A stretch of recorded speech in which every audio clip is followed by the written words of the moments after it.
ওবায়দুল হক তো এখন ওবায়দুল সরকার না কি নাম কাদের, এ তো কাউয়ের মতো কাকা কাকা কাকা করছে করছে করছে, লজ্জাও লাগে না এদেরকে। আমাদের মনে হয় তাদের দুই কান কাটা। পররাষ্ট্রমন্ত্রী কি বলবে? বিএনপির কথা, বিএনপি এই করছে, বিএনপি ওই করছে, বিএনপি সেই করে। আরে ভাই, তোমরা যে তাই হবে, 15 বছর ধরে তোমরা কি করছো? আজকে দেখেন তিস্তা প্রকল্প নিয়ে এখন ইন্ডিয়া এবং চায়নার ভিতরে মানে কে তিস্তা প্রকল্পে, আরে ভাই তিস্তার পানি তোমরা আটকে দিয়েছো, তিস্তা আবার প্রকল্প করতে তুমি কেন আসতে যাচ্ছ? কেন আসবে তুমি? তার কারণ কি? তার কারণ এরা এখন বাংলাদেশকে ভাবছে তাদের একটা অঙ্গরাজ্য।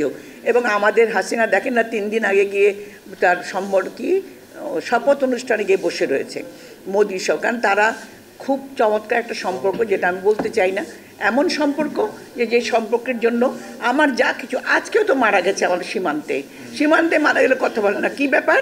ওবায়দুল কাদের কি বলবে? বিএনপির কথা বলবে। ফরেন মিনিস্টার কি, তথ্যমন্ত্রী না তো এখন বোধহয় পররাষ্ট্রমন্ত্রী কি বলবে?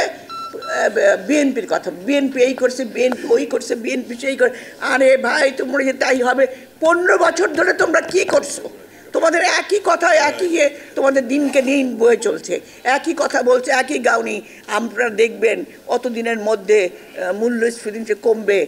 তথ্যমন্ত্রী করছে আর বলছে যে সমস্ত মানুষের অধিকার, মানুষের সমস্ত রকম অধিকার, গণতান্ত্রিক অধিকার, সমস্ত ভোট দেওয়ার অধিকার, গণতান্ত্রিক প্রতিষ্ঠানগুলো ধ্বংস করে আজকে খুন খারাপি করে তারা এইভাবে আজকে দেশকে চলছে তাদের গদিটাকে রাখার জন্য। আজকে শুধু 3 জন 4 জনের না, এরকম হাজার হাজার বেনজির, হাজার হাজার আমাদের আজিজ, হাজার হাজার আমির স্বর্ণ ব্যবসায়ী। আজকে তো দেখলাম ঝিনাইদহে এখন অনেক এমপি সাহেব, অনেক আওয়ামী লীগ নেতারা দৌড়াদৌড়ি করছে, তাদের নামগুলো যেন না আসে। আমি আওয়ামী লীগের এমপি, আমার দায়িত্ব, আমার ব্যাপার এই জমি দখল করা, এই মাটি দখল করা, বাংলাদেশের কোনো জায়গায়। এবং এবার যে বাজেটটা দিয়েছে সম্পূর্ণভাবে লুটেরা বাজেট। এই লুটেরা বাজেটকে নিয়ে তারা আরও বেশি লুট করে জনগণকে শেষ করে তারা এই বাংলাদেশ থেকে হয়তো এক সময় যেতে বাধ্য হবে যদি জনবিস্ফোরণ ঘটাতে পারে। কারণ মানুষের তো পিঠ একদম মাথা নুয়ে গেছে, মানুষ কথা বলতে পারছে না, ভয়ে কথা বলছে না। যেখানে রক্ষকরা ভক্ষক হয় সেখানে কিভাবে কথা বলবে বলেন? আজকে আমার লজ্জা লাগে।